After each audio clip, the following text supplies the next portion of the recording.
The call comes on a Tuesday. Your secretary says there's a woman in the lobby who won't give her name.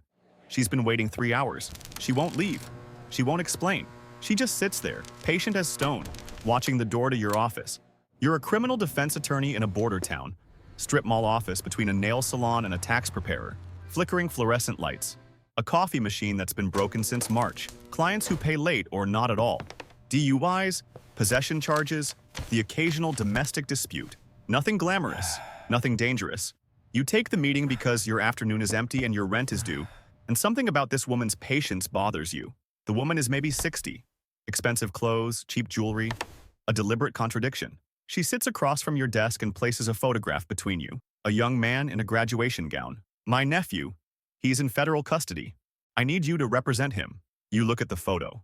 Nice kid. Clean cut. What are the charges? Does it matter? You pause.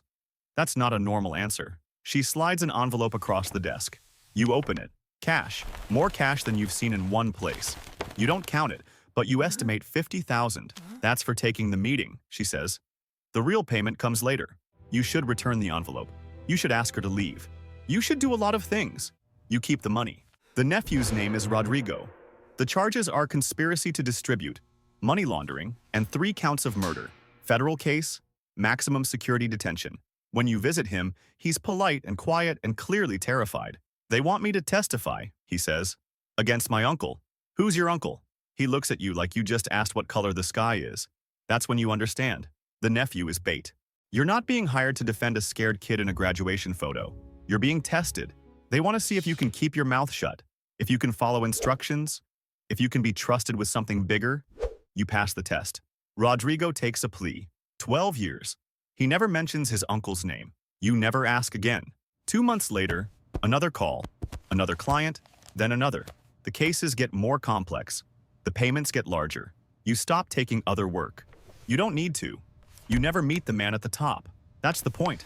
He's protected by layers. Lawyers talk to lawyers who talk to intermediaries who talk to family members who might occasionally speak to him. You're somewhere in the middle of that chain. Close enough to matter, far enough to stay alive. Your job isn't what you expected.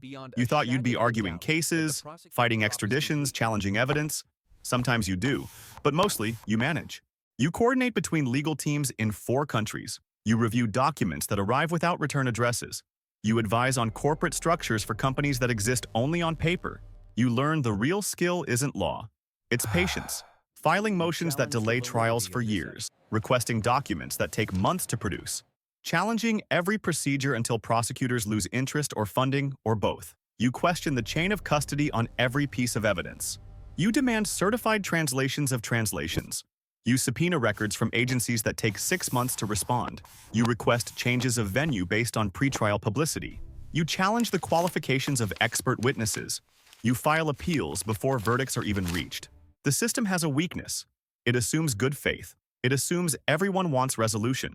You don't want resolution. You want delay. You want exhaustion. You want the other side to give up before you do. You exploit that weakness every single day. The money changes everything. You move to a better office, a real building with your name on the door. You hire associates. You buy a house with a pool you never use. You buy a car you're afraid to park anywhere. Your wife asks where it comes from. You say business is good. She stops asking. Then she stops talking. Then she stops being your wife. The divorce is quiet. She takes the old house, the one you bought when you were still a normal attorney with normal clients. You keep everything else. She doesn't want it. She doesn't want anything that came from this life. Your mother calls less often. When she does, she asks why you look so tired on the news. You didn't know you were on the news. You watch the clip later. A reporter outside a courthouse, your face in the background, described as attorney for the defense. You look 10 years older than you are. Your friends from law school don't call at all. The other attorneys in town either avoid you or want something from you. There's no middle ground anymore. 3 years in, something shifts. A case goes wrong. A prosecutor who can't be delayed, can't be bought, can't be exhausted. She has evidence that came from inside the organization. Someone talked. You get a call, not from a client, from someone above you in the chain. A voice you've never heard. Find the leak. That's not legal work. That's something else. I'm a lawyer. I find loopholes, not people. Silence on the line. Then, you have access to the discovery documents. You know what the prosecutor knows.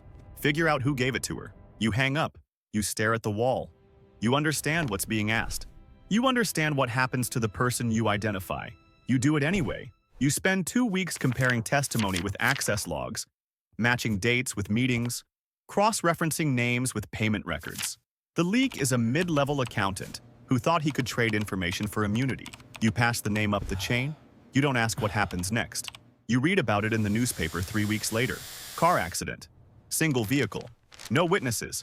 You tell yourself you didn't kill anyone. You just provided information. There's a difference. There isn't. After that, you're closer to the center. The calls come directly now. The problems are bigger. An extradition request from Spain, a frozen account in Luxembourg, a witness who needs to change his testimony. You handle all of it. You're good at this. Better than you ever were at actual law. Then they catch him. Not the man at the top. His brother. His right hand. The one who actually runs operations while the boss stays hidden. The arrest is everywhere. International news. Task forces from 6 countries. They parade him in front of cameras like a trophy. Your phone rings for 2 days straight. Lawyers, family members, journalists, prosecutors offering deals.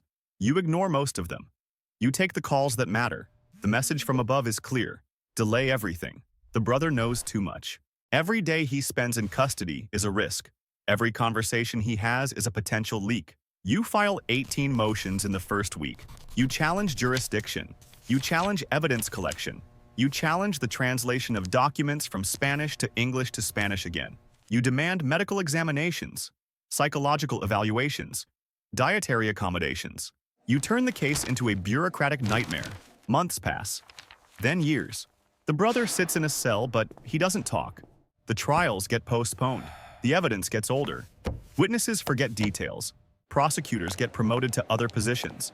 You're winning by not losing. Then, the brother gets sick. Cancer, the kind that moves fast.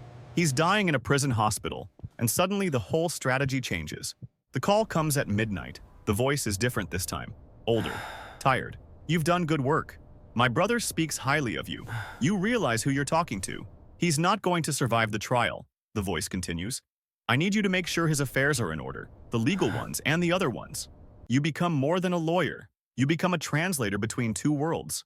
The dying brother whispers instructions that you convert into legal documents, trust arrangements, corporate transfers. You move assets across borders using structures you built years ago. You ensure that when he dies, nothing dies with him. The brother passes in April. You attend the funeral in a small town you've never heard of. The church is full of people who don't look at each other. The man at the front, the one everyone pretends not to notice, is smaller than you imagined. Gray hair, simple clothes. He shakes your hand after the service. Thank you for taking care of my family. That's all he says. You drive home that night. 6 hours on empty roads. The radio plays songs you don't recognize anymore. You stopped keeping up with music, with movies, with anything that normal people do. Your world has shrunk to documents and phone calls and courtrooms. You think about the kid in the graduation photo, the one who started all this. Rodrigo. He's still in prison. You visited him once 2 years ago. He didn't blame you. He thanked you. That was worse. You think about the accountant who died in a car accident. You never learned his name. You didn't want to. You think about the brother who just got buried, coughing blood in a prison hospital while you arrange the transfer of assets he'd never see. You think about yourself, what you've become, what you're still becoming. The line you crossed so long ago you can't even see it in the rearview mirror. Your phone buzzes. A new case, a new problem, a new test. You answer it. Because that's what you do now. That's who you are. The lawyer who never meets his real client. The lawyer who wins by making everyone else lose. The lawyer who knows just enough to be valuable and not enough to be dangerous. At least that's what you tell yourself. If you watched until here, don't forget to leave your like and comment down below where you're watching from. Your support makes all the difference for us. Subscribe to the channel and check out the next video on your screen. I'm sure you're going to enjoy it.